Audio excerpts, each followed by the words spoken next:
আসসালামু আলাইকুম সুপ্রিয় শিক্ষার্থীবৃন্দ, ভার্চুয়াল মিডিয়া 121 ইউটিউব চ্যানেলের পক্ষ থেকে সবাইকে স্বাগতম। আমরা আজকে আলোচনার বিষয় হচ্ছে বাংলা ব্যাকরণ সমাস। সমাসের মধ্যে দ্বিগু সমাস নিয়ে আমরা আজকে আলোচনা করব। তার আগে জেনে নেই আমরা আজকের আলোচনায় কি কি থাকছে। আজকের আলোচনায় থাকছে দ্বিগু সমাসের সংজ্ঞা, প্রকারভেদ, সংখ্যাবাচক বহুব্রীহির সঙ্গে দ্বিগু সমাসের পার্থক্য ও দ্বিগু সমাস চেনার উপায়। জি, আজকে আমরা আলোচনা করব দ্বিগু সমাসের সংজ্ঞা, প্রকারভেদ, সংখ্যাবাচক বহুব্রীহির সঙ্গে দ্বিগু সমাসের পার্থক্য ও দ্বিগু সমাস চেনার উপায়। সুপ্রিয় শিক্ষার্থীবৃন্দ, প্রথমে জেনে নেওয়া যাক দ্বিগু সমাস আসলে কি। তার আগে আমরা একটা উদাহরণ দেখে নিতে পারি। পঞ্চবটের সমাহার, তাহলে আমরা সমস্ত পদ পাচ্ছি পঞ্চবটি। এখানে পঞ্চবটের সমাহার অর্থাৎ পঞ্চ বলতে ৫, বট একটা বৃক্ষের নাম, পঞ্চবটের সমাহার একত্রিত হচ্ছে পঞ্চবটি। পঞ্চবট বলতে আমরা বুঝি বেল, অশ্বত্থ, অশোক, বট, আমলকি, এই ৫টি বৃক্ষের সমাহারকে আমরা বলি পঞ্চবটি, অর্থাৎ ৫টি বৃক্ষকে একত্রে বোঝানো হচ্ছে। এখানে আমরা লক্ষ্য করতে পারছি যে পঞ্চ এটি একটি বিশেষণ, যাকে বলা হচ্ছে সংখ্যাবাচক বিশেষণ, এবং বট এটি একটি বিশেষ্য পদ, এবং তার পাশে রয়েছে সমাহার, অর্থাৎ পুরো পদটা হচ্ছে একটা সংখ্যাবাচক বিশেষণ এবং পরপদ হচ্ছে বিশেষ্য। তার সঙ্গে সমাহার থেকে হয়েছে পঞ্চবটি, অর্থাৎ সংখ্যাবাচক বিশেষণ পদের সাথে বিশেষ্য পদের সমাস হয়েছে। আমরা দ্বিগু সমাসের সংজ্ঞাটি একবার দেখে নিতে পারি। দ্বিগু সমাস আসলে কি? দ্বিগু সমাস হচ্ছে যে সমাসের ব্যাস বাক্যে সংখ্যাবাচক বিশেষণ পূর্ব পদের সাথে পরপদ বিশেষ্যের সমাস হয়ে সমাহার বা সমষ্টিকে নির্দেশ করে তাকে দ্বিগু সমাস বলে। আবার বলছি সুপ্রিয় শিক্ষার্থীবৃন্দ, যে সমাসের ব্যাস বাক্যে সংখ্যাবাচক বিশেষণ পূর্ব পদের সাথে পরপদ বিশেষ্যের সমাস হয়ে সমাহার বা সমষ্টিকে নির্দেশ করে তাকে দ্বিগু সমাস বলে। এখানে আমরা উদাহরণের মধ্যে দেখতে পাই যে পঞ্চবটের সমাহার, এখানে আমরা সংজ্ঞার মধ্যে দেখতেছি লেখা আছে ব্যাস বাক্যের মধ্যে সংখ্যাবাচক বিশেষণ থাকবে। আমরা এখানে পঞ্চবটের সমাহার, পঞ্চ শব্দটি একটি সংখ্যাবাচক বিশেষণ, এবং পরপদ বিশেষ্য থাকবে। পরপদ এখানে পঞ্চ সংখ্যাবাচক বিশেষণের পরের শব্দটি হচ্ছে বট, এটি একটি নিঃসন্দেহে বিশেষ্য পদ। তাহলে আমরা কি দেখছি, এখানে সংখ্যাবাচক বিশেষণের সাথে বিশেষ্যের সমাস হয়েছে এবং সমাহার বা সমষ্টি নির্দেশক শব্দ এখানে সমাহার শব্দটি রয়েছে, সুতরাং এটা একটা দ্বিগু সমাস। তদ্রূপ আরেকটি উদাহরণ আমরা দেখে নিতে পারি। আরেকটি উদাহরণ লক্ষ্য রাখছি যে ত্রি অর্থাৎ ৩ ভুবনের সমাহার, এটা হচ্ছে ত্রিভুবন, অর্থাৎ এখানে ত্রিভুবন বলতে বোঝাচ্ছে ৩ ভুবনের সমাহার, অর্থাৎ স্বর্গ, মর্ত্য, পাতাল এই ৩টি ভুবনকে একত্রে সমষ্টিগতভাবে বোঝাচ্ছে ত্রিভুবন। যেহেতু এখানে সমষ্টিগতভাবে বা সমাহার বোঝাচ্ছে এবং ভুবন এই বিশেষ পদটির পূর্বে ত্রি এই সংখ্যাবাচক বিশেষণটি রয়েছে, তাই এটাও একটি দ্বিগু সমাসের উদাহরণ। তদ্রূপ আরেকটি উদাহরণ আমরা দেখে নিতে পারি সুপ্রিয় শিক্ষার্থীবৃন্দ। সপ্ত অহের সমাহার, সপ্তাহ, এখানে সপ্ত একটি সংখ্যাবাচক বিশেষণ, অহ অর্থাৎ দিন এটা একটি বিশেষ্য পদ, এবং তার সাথে সমাহার থেকে আমরা সমাস নিষ্পন্ন পদটি পেলাম সপ্তাহ। তাহলে এখানে সংখ্যাবাচক বিশেষণের সঙ্গে বিশেষ্য পদের সমাহার হয়েছে এবং সমাস নিষ্পন্ন পদটি হয়েছে সপ্তাহ, সুতরাং এটিও একটি দ্বিগু সমাসের উদাহরণ। সুপ্রিয় শিক্ষার্থীবৃন্দ, দ্বিগু সমাসের সবচেয়ে বড় উদাহরণ হচ্ছে দ্বিগু শব্দটির মধ্যে রয়েছে। দ্বিগু সমাসের দ্বিগু শব্দটির ব্যাস বাক্য সহ সমাস হয়, এটি একটি দ্বিগু সমাসের উদাহরণ। যেমন আমরা উদাহরণ স্বরূপ ধরে নিতে পারি দ্বি অর্থাৎ দুইটি, গো এটা বিকারার্থে হয়েছে গু অর্থাৎ গরু, বিনিময়ে কৃত অর্থাৎ দুইটি গরুর বিনিময়ে কৃত বলতে আমরা বুঝি দ্বিগু। সমাস নিষ্পন্ন পদটি হয়েছে দ্বিগু। এখানে দ্বি এই সংখ্যাবাচক বিশেষণের সঙ্গে গো বা গরু এই বিশেষ্য পদটির সমাস সাধিত হয়েছে, তাই এটি একটি দ্বিগু সমাস।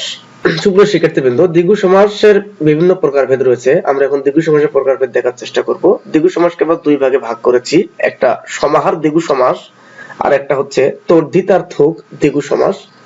অর্থাৎ প্রথমে দেখে নিতে সমাহার দ্বিগু সমাস কি।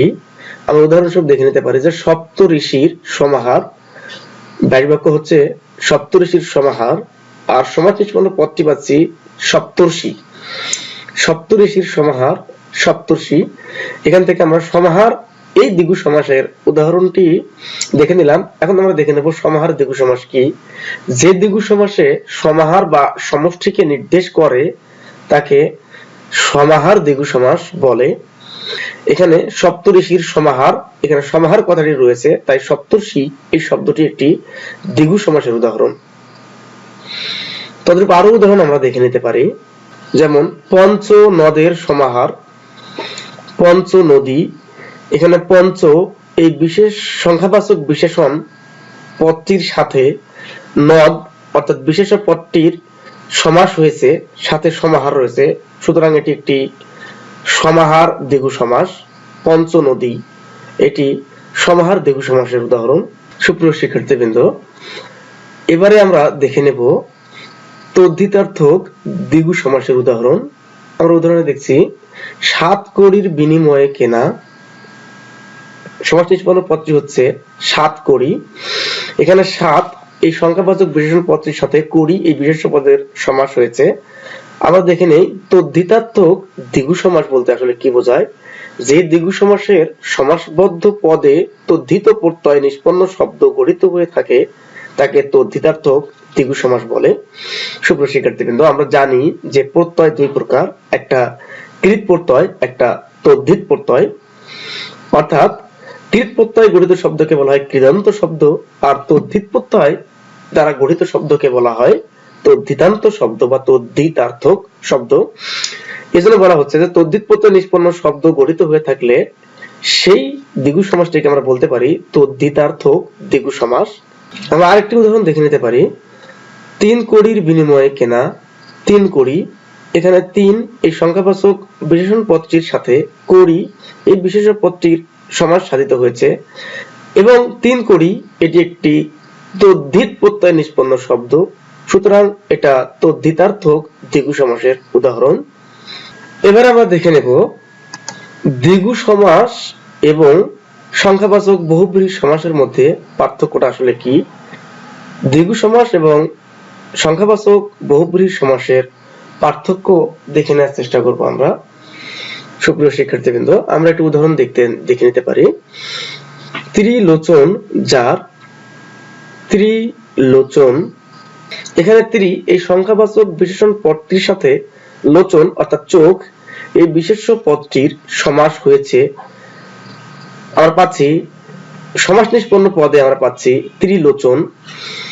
তাহলে এখানে আমরা ধরে নিতেই পারি যে এটা দ্বিগু সমাস, যেহেতু ত্রি এই সংখ্যাবাচক বিশেষণের সঙ্গে লোচন এই বিশেষ্য পদের সমাস হয়েছে, তাহলে নিঃসন্দেহে এটা দ্বিগু সমাস হবে।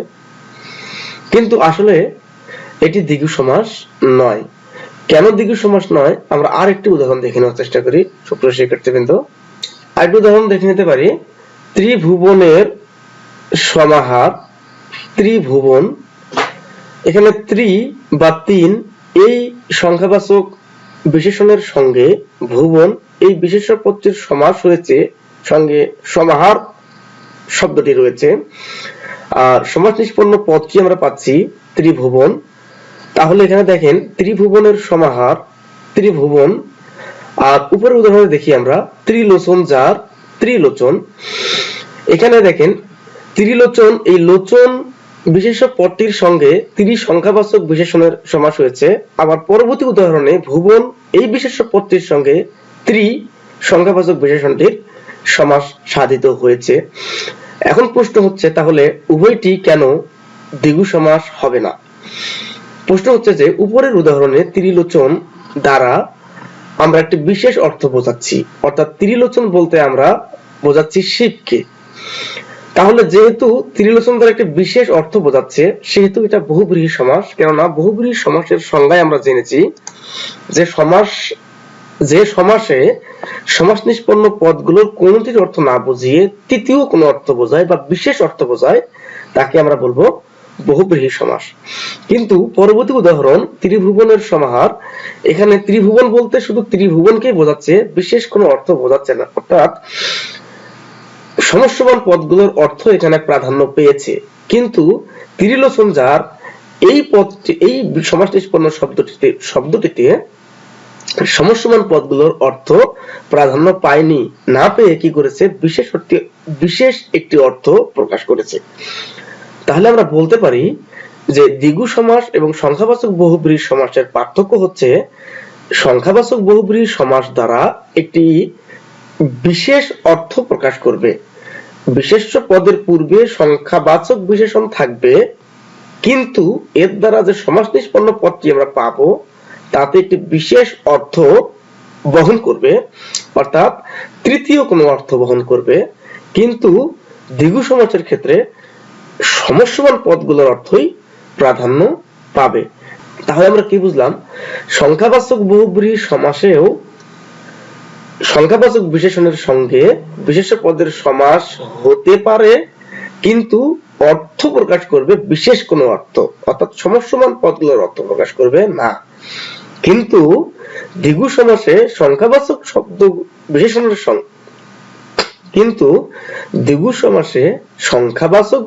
সঙ্গে বিশেষ্য পদের সমাস হবে, কিন্তু সমাস নিষ্পন্ন শব্দটিতে সমস্যমান পদগুলোর অর্থের প্রাধান্য পাবে। আমরা আরো কিছু উদাহরণ দেখে নিতে পারি, যেমন তে বা তিন মাথার সমাহার, তে মাথা। এখানে তে অর্থাৎ তিন এই সংখ্যাবাচক বিশেষণ পদ এবং মাথা এই বিশেষ্য পদ, এই দুটির মধ্যে সমাস হয়েছে এবং সমাস নিষ্পন্ন পদটি আমরা পাচ্ছি তে মাথা। এখানে সমস্যবান পদগুলোরই অর্থ প্রাধান্য পেয়েছে। পক্ষান্তরে 10টি আনন যার দশানন, এখানে সমস্যবান পদ ছিল 10টি আনন যার, আর সমাস নিষ্পন্ন পদটি পাচ্ছি দশানন। এখানে দশানন বলতে আমরা 10টি মুখ আছে এমন কাউকে না বুঝিয়ে বোঝাচ্ছি একটি বিশেষ একজনকে। আমরা জানি যে হিন্দু ধর্মে রাবণকে দশানন বলা হয়, তাহলে যার 10টি আনন আছে সেই দশানন হবে, কিন্তু এখানে 10টি আনন বলতে শুধুমাত্র রাবণকে বোঝানো হচ্ছে। যেহেতু এটি দ্বারা একটি বিশেষ অর্থ প্রকাশ করা হচ্ছে সমস্যবান পদগুলোর অর্থকে না বুঝিয়ে, তাই এটি সংখ্যাবাচক বহুব্রীহি সমাস। তো সুপ্রিয় শিক্ষার্থীবৃন্দ, আমরা সংখ্যাবাচক বহুব্রীহি সমাস এবং দ্বিগু সমাসের পার্থক্য খুব সহজেই বুঝে নিলাম। এখানে লক্ষণীয় বিষয় যে যদি সংখ্যাবাচক বিশেষণের সঙ্গে বিশেষ্য পদের সমাস হয়ে বিশেষ কোনো অর্থ বোঝায় তাহলে সেটা সংখ্যাবাচক বহুব্রীহি সমাস, কিন্তু সংখ্যাবাচক বিশেষণের সঙ্গে বিশেষ্য পদের সমাস হয়ে যদি সমস্যবান পদগুলোর অর্থের প্রাধান্য পায় তাহলে সেটা দ্বিগু সমাস। সুপ্রিয় শিক্ষার্থীবৃন্দ, এবার আমরা দেখে নেব দ্বিগু সমাস চেনার উপায়, অর্থাৎ খুব সহজেই আমরা কিভাবে দ্বিগু সমাসকে চিনতে পারি। আমরা একটা উদাহরণ দেখি যে সপ্তরথীর সমাহার সমান সমান সপ্তরথী। এখানে দেখেন যে সপ্তরথীর সমাহার সমান সমান সপ্তরথী, বাক্যের প্রথমেই সমস্যবান পদগুলোর প্রথমেই আমরা সপ্ত এই সংখ্যাবাচক বিশেষণটি পাচ্ছি এবং তারপরে রথী এই বিশেষ্য পদটি পাচ্ছি, এবং সমাস নিষ্পন্ন পদটির মধ্যে সপ্তরথী অর্থাৎ এই সপ্ত সংখ্যাবাচক বিশেষণটির অর্থের প্রাধান্য পেয়েছে। তাহলে দ্বিগু সমাস চেনার সবচেয়ে বড় যে উপায় সেটি হচ্ছে যে সংখ্যাবাচক বিশেষণ পদের পরে একটি বিশেষ্য পদ থাকবে এবং সেখানে সমাহার বা সমষ্টি এই ধরনের কথাগুলো উল্লেখ থাকতে পারে।